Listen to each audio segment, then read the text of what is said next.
سلام دوستای عزیزم، حالتون چطوره؟ امیدوارم که مثل همیشه عالی باشید.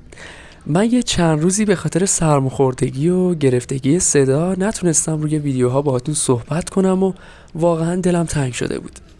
اما در عوض امروز با یه جاذبه توریستی فوق‌العاده زیبا اومدم که مطمئنم برای خیلی از شماها خاطر انگیزه. اینجا منطقه توریستی و خوش آب و هوای درکه تهرانه. اگه اهل کوهنوردی و پیاده روی باشین، اینجا میتونه یکی از بهترین انتخاباتون باشه، خصوصا تو فصل تابستون که پر از جمعیته.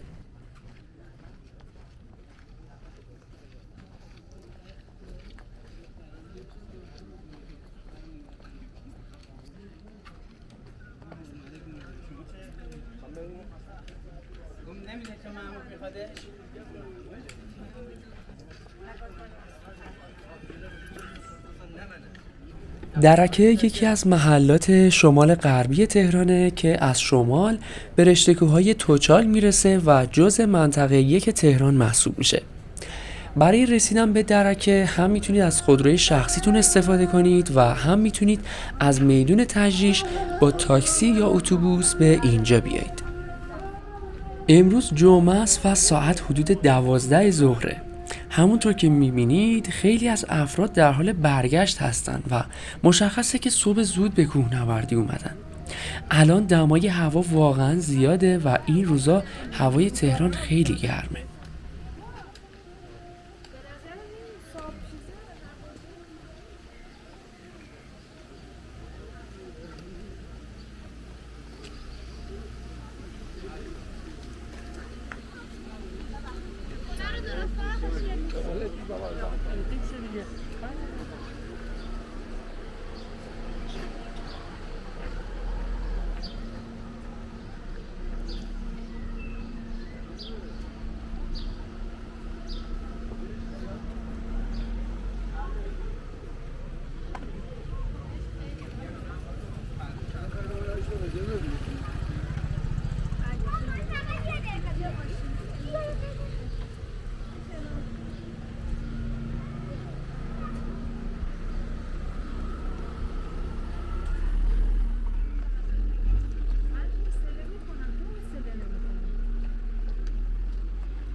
مثلا یه زاویه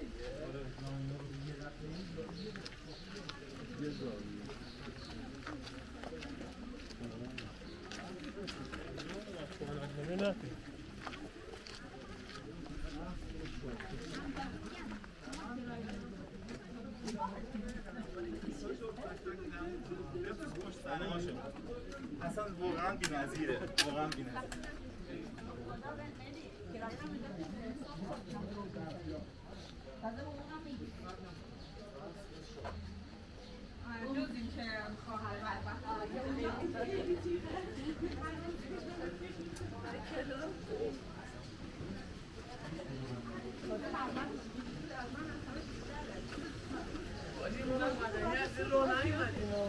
من این منطقه جذاب رو توی 2 تا ویدیو بهتون نشون میدم.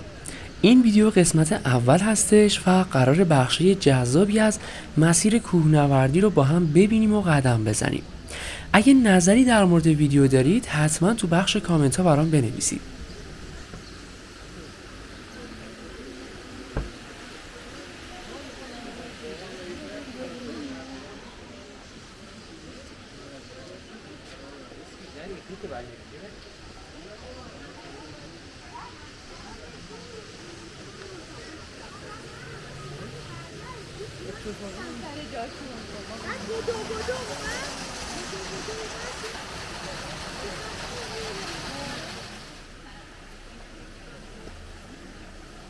دوستان علاوه بر چند تا کافه و رستوران، فروشگاهایی هم وجود داره که انواع لوازم کوهنوردی رو عرضه میکنن.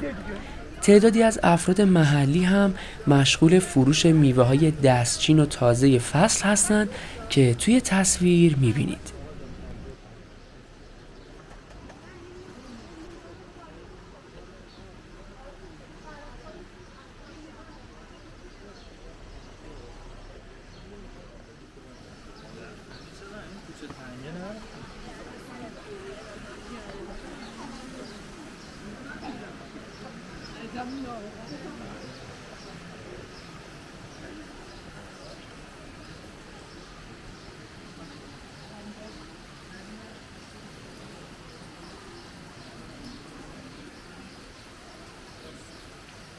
آکاینا گوشی گوشی میده.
دوستان اگه تو فصل بهار و تابستون به تهران سفر کردید حتما از این جاذبه توریستی تهران دیدن کنید و از هوای خنک و طبیعت زیبایی که داره لذت ببرید. منطقه توریستی دربند هم انتخاب خوبیه چون کافه رستوران های بیشتری داره و جذابه. لینک ویدیوی دربند رو هم براتون میذارم که اگه دوست داشتید تماشا کنید.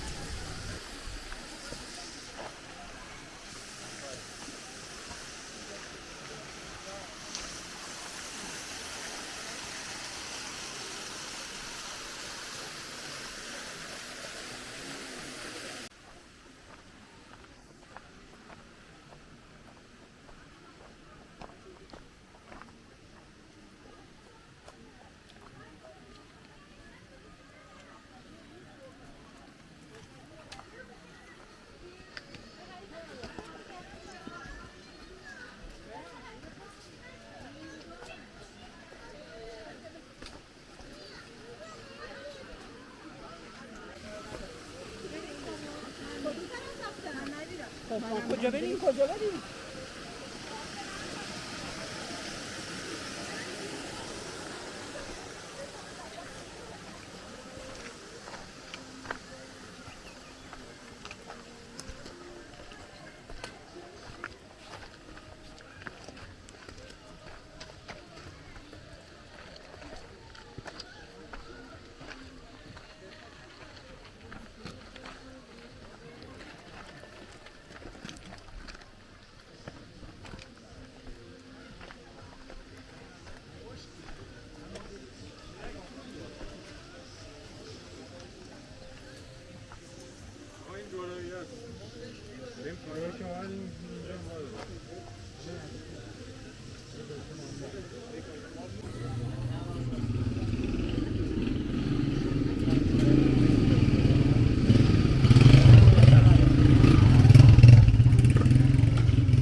میخوای آقا یه دونه بگیر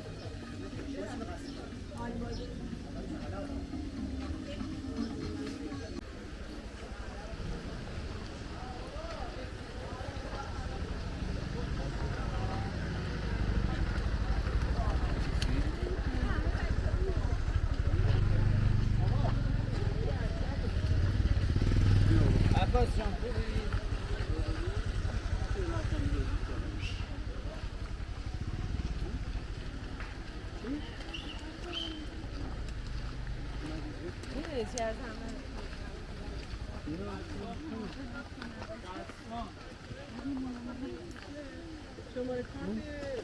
خودشون رو بدم بهش چه؟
دوستای عزیزم ممنون که تا اینجا همراه من بودید. لطفاً با لایک ویدیو به من انرژی بدید و تو سفرهای بعدی هم همراه من باشید. تا ویدیوی بعدی مراقب خودتون باشید و خدا نگهدار.